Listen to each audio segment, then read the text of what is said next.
honestly, I enjoy presenting feminine. Like, it doesn't bother me. I enjoy it. Like, So someone should have explained to you that it's yes. okay for you to do that without getting anything irreversible done to Right, you. or even changing my paperwork. I feel like a lot of it was male escaping male violence because I was always in a effed up way. I felt like I had the surgery psychologically. I knew I was never going to be accepted by other men as a man, and maybe it was my way to gain acceptance, looking like a woman, you know. And it's like it's almost like I had the surgery to cater towards patriarchy, but they also like didn't even give me good results, so I can't cater towards them. Like, that's another thing. Like, they literally, after multiple surgeries, they couldn't even give me a few inches that stay open, not even 3 inches. Like, I'm literally have 1 inch depths right now. Honestly, this transition, like, I lost so many family members, you know, like I haven't seen my grandma in years, and they loved me no matter what I was, you know, in their own way. My grandma always loved me, but I can't show myself to her because she always wanted me to have children. I mean, she will have a heart attack if she sees me, so she may pass away and I will never see her. But now the families that was here, that was supportive of me, that live in America, the families that live in America, now the transition is pulling me further away from them because first of all, they're confused. Third of all, like, I feel a little angry. I just feel like they affirmed my delusions. And honestly, I feel a little angry towards them. I know it's not their fault. Like, I own the fact that I signed on a dotted line, but I was just a traumatized kid. Like, my sister, she grew up with me. She knew the conditions we grew up in. She knew that, like, I was traumatized. But again, she was like, she's even younger than me. There's no way she could have known. But they kind of, like, didn't protect me from myself. Yeah, I honestly feel like her story or his story is going to be very common when it comes to the trans and the detrans community. So you're going to have a generation of adults who are going to look at their parents and go, why did you let me do this? Like, why did you let me cut off my healthy chest, my healthy breast? Why did you let me get rid of my genitals? Like, why did you let me do this? I was just a kid. I was an adolescent. I didn't know what I wanted. I was confused. I had all these hormones. You're the fucking parent. You're the fucking adult. You are supposed to protect me from myself. Why didn't you do this? And I don't give a fuck. I don't like if parents want to sit there and go, but I thought I was doing the right thing because of media and my community and my ideology and whatever I believe. You have to have absolutely no common sense in your brain to think that stopping your child's puberty is okay, that stopping their development is the right thing to do, getting rid of their breasts, letting them chop off their genitals. I'm sorry, like, when the hell store comes down and these detransitioners really start to come out and that mass like lawsuit that we all know is brewing, a lot of families are going to be broken up because a lot of kids are going to be like, what the fuck, mom and dad? Where were you? You dropped the ball. And it's just sad. It's just really sad. And I can't even give the parents an out on this. I can't even say like, oh, the parents are just, you know, they're victims too. Because like, come on, it's common sense. You have to have the tiniest IQ, or you value your ideology as a good ally to the rainbow community, or you're a narcissist, or you're neurotic, or you have like that other disease where you want your kid to be sick so you can look like the hero taking care of them, Munchausen. Something else is up with you. It couldn't be just I got tricked or I was told it was the best thing to do. Because I'm sorry, like, you can have the most basic level of IQ and common sense and know like this was fucked up. So a lot of parents, a lot of kids, a lot of parents, you let your kids transition, just give it a couple years and wait till your kid kicks down your door and give you a big fuck you, mom and dad. Why did you let me do this to myself? And when they do cuss you out, take your fucking verbal beating because you deserve it for allowing your kids to butcher themselves. Anyway, let's continue. So honestly, this is even more isolating. So now, like, some of my trans identified friends, like, that also had complications, because when I posted that video years ago, I had a lot of people reach out to me, and they're still, I was like them, and I was convinced that I was just a trans woman with complications. But now that I realize I'm not a woman, I was always just a man who got suckered into this. It's almost like I lost the little community that I had, you know? Because now I kind of like joins the other side because I was like not being heard. And we may lose an entire generation of kids and youths that don't need any of these surgeries. We're just making these greedy surgeons rich. After being through systems, the surgeons don't care about us. They really don't. For them, we're just a meal ticket. That's the reality. And honestly, I'm just speaking out because I will never be able probably to get any kind of functional genitals, whether it's a tunnel or any further revisions probably going to actually give me a colostomy bag. Maybe I won't be able to pee. Who knows? I'm scared at this point.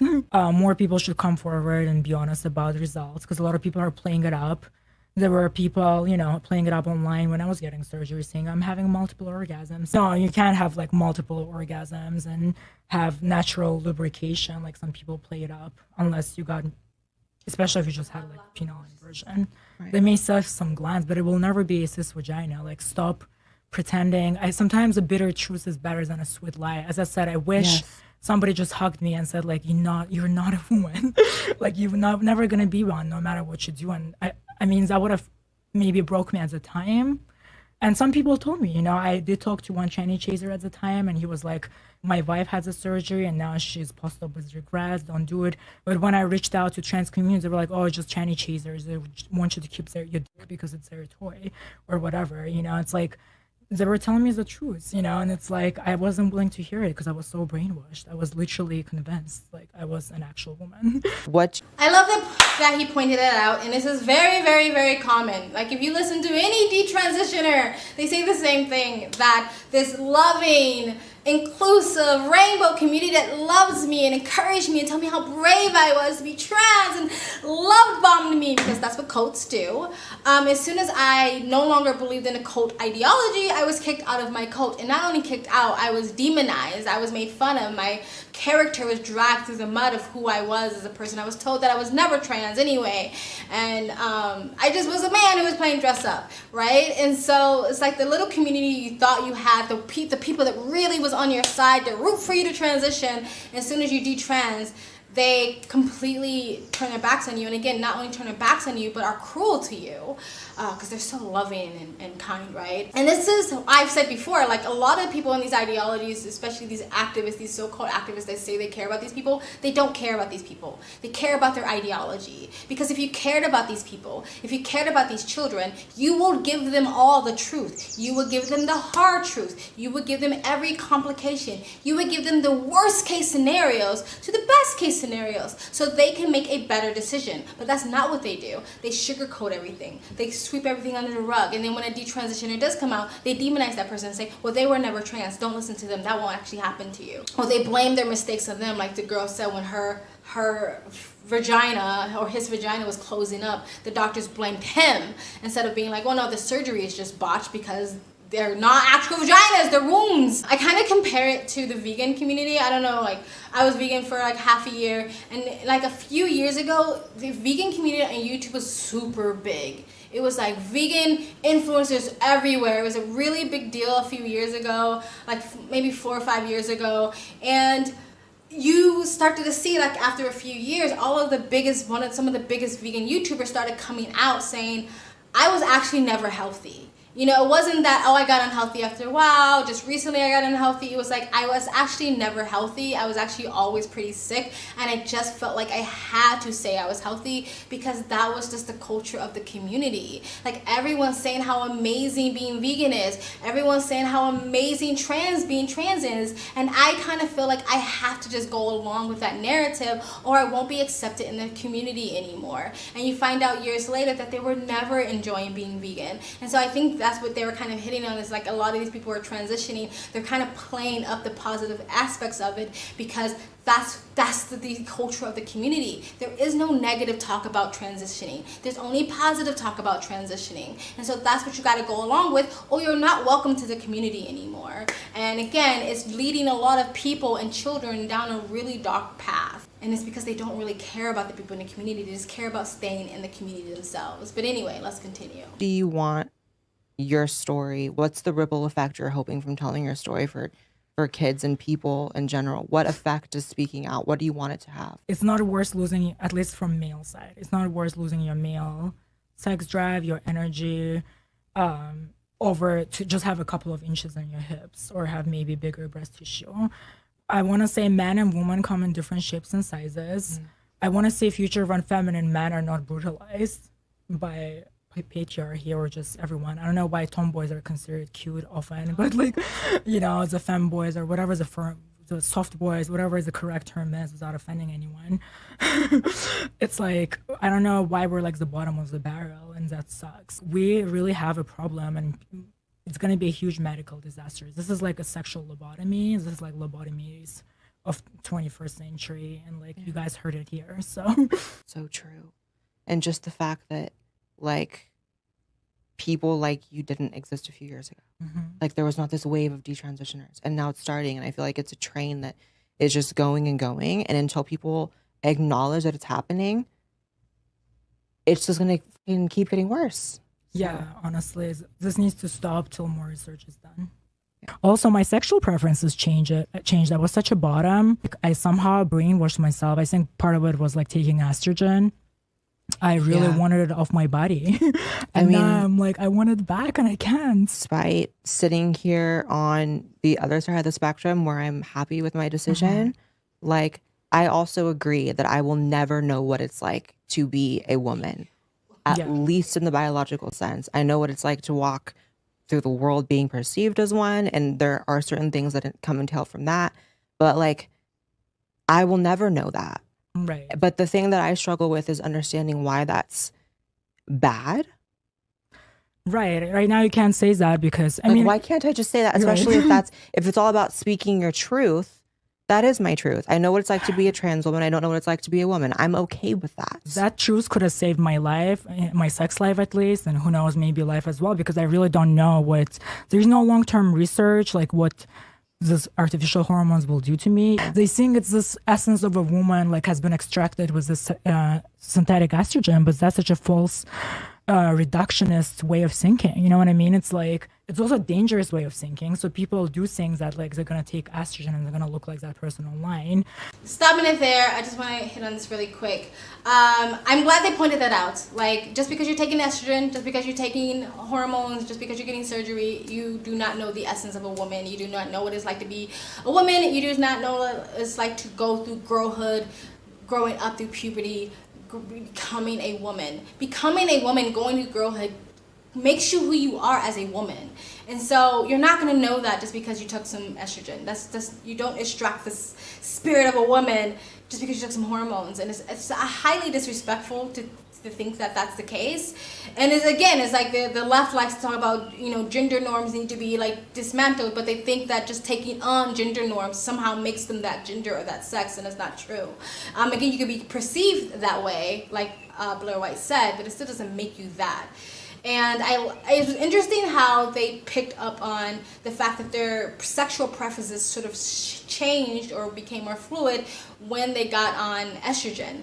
That's really interesting, because who knows what is doing really to your sexuality or sexual preference with these kids who are going on testosterone and estrogen. And I actually saw another girl who was talking about detransitioning, and she said when she got on testosterone, she started liking women and men, but she started liking women, and she never liked women before, but then all of a sudden she started liking women. And when she detransitioned and got off the testosterone, that went away. So it's very interesting. I personally have a bit of a higher level of testosterone. I mean, I'm not like intersex or anything like that. I just do, like, I build muscle really easily. I'm really hairy, and there's other things that comes with being a woman with a little bit of more of a high testosterone. And I do find both genders sexually attractive, mostly more men than women, but I can look at women the way men look at women. And I also wonder sometimes, is that because I have a higher level of testosterone? So you, like, it's really, I found that really, that little tiny little tidbit that he dropped there was really interesting. But anyway, let's continue. Yeah, it's just not true. It's not true. And honestly, looking back, now I know how powerful male sex drive is and how much it drove. I got an MBA. I got like master's in finance. I was on such an uphill. But once I got the surgery, I felt dead. Now I know I've been dead inside for years. Like, it's like I wasn't on the wrong side. Like, okay, back to my hormonal history. So I was really That makes me so sad to hear. It's super sad. I mean, I don't want to like a pity party, but it is sad. Like, I mean, I fucked up my life, kind of. I could have been so much more vibrant person and could have accomplished so much more, you know? Again, like, there's just so much misinformation. One of the biggest mistakes is because I went to Fanway Health, and this is one of the, a lot of their staff is LGBT, and one of my therapists was trans, as far as I know. I mean, even that's kind of, that sucks, because like, yeah, initially I thought it's good because she would understand me, but now looking back, it was bias, you know? Yeah. it's like it's kind of an activist hospital in a way. Now they should be ashamed because they're really not studying like detrans people and regret rates, because that's an important data. I'm an important data point, and we're just being ignored and not cared for, just discarded. Yeah, like if all these surgeries and this process can result in your story, and your story isn't being accounted for or recorded, that's inherently an issue. It is. And how many more people are there like you? I mean, obviously the numbers are exploding, but what kind of backlash or hate have you gotten from the trans community? Because I'm sure you get it. And that's so fucked up to me. The biggest one, like the most hurtful one, people are saying that I'm not real trans, and real trans know who they are from again, when they're very young. The whole narrative that like they know since they were little kids.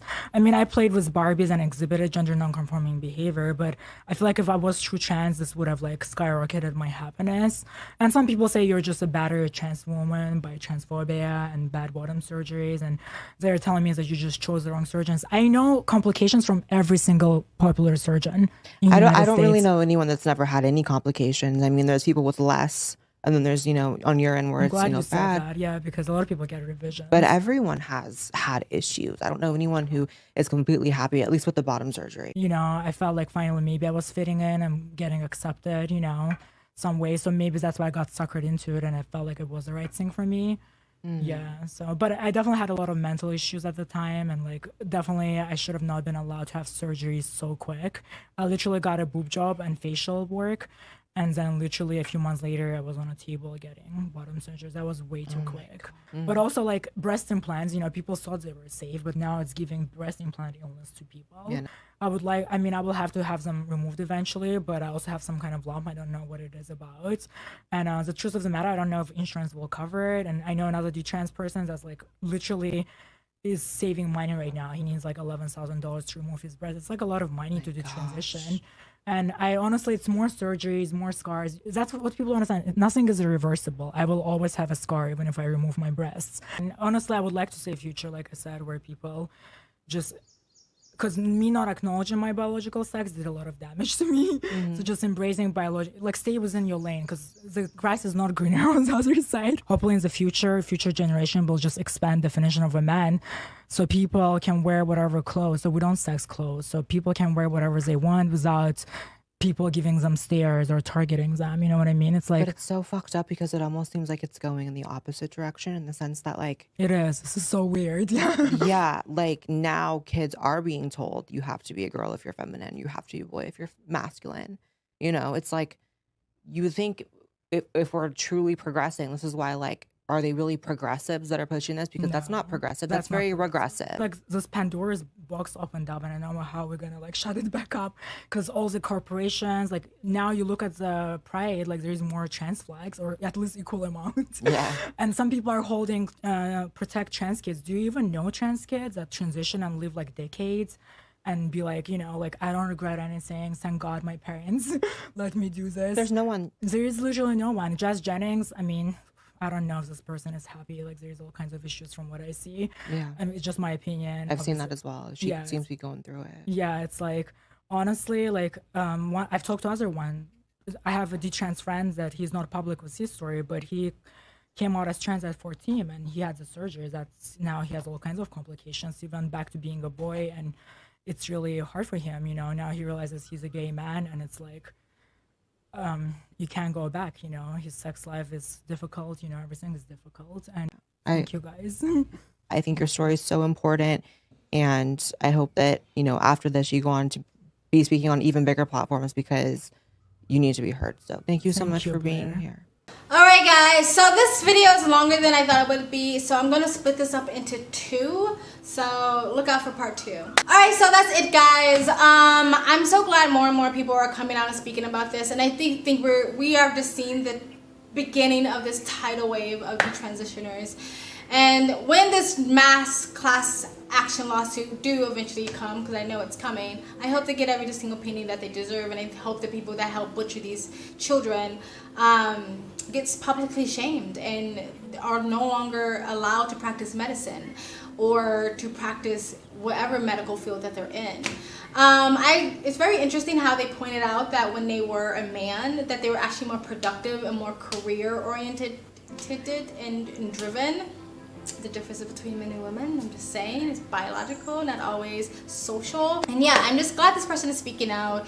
And please be kind in the comment section, because it's very brave that they're coming out and in speaking out, because they're losing their community, they're losing their friends, they're losing their family, for just being honest. But let me know what you guys think in the comment section below. Please like, comment, subscribe, hit that bell to get notifications when I do upload. All of that really does help with the algorithm, guys. And if you'd like to support this channel even further, you can donate. My PayPal and Cash App link is in the description box below and also in the comment section. Of course, it helps, but you don't have to. You can just like, comment, subscribe. Another great way to support this channel is either join my brand new membership program, different levels, different tiers, different perks, or you can visit my brand new merch shop. Links down below. And links to all of the eternal platforms I'm on, my socials, including my Twitter, all the ways to support me and all the ways to contact me for business is always in the links down below. I also have a second travel vlog channel, I travel as a lifestyle, I live abroad. If you'd like to know where I am in the world, you can go to the description box below and also in the comment section, hit the link, go subscribe to my travel vlog channel, and do follow me on my travel Instagram. My stories is usually what's most up to date. And I also have my other channel, Mika React Reviews.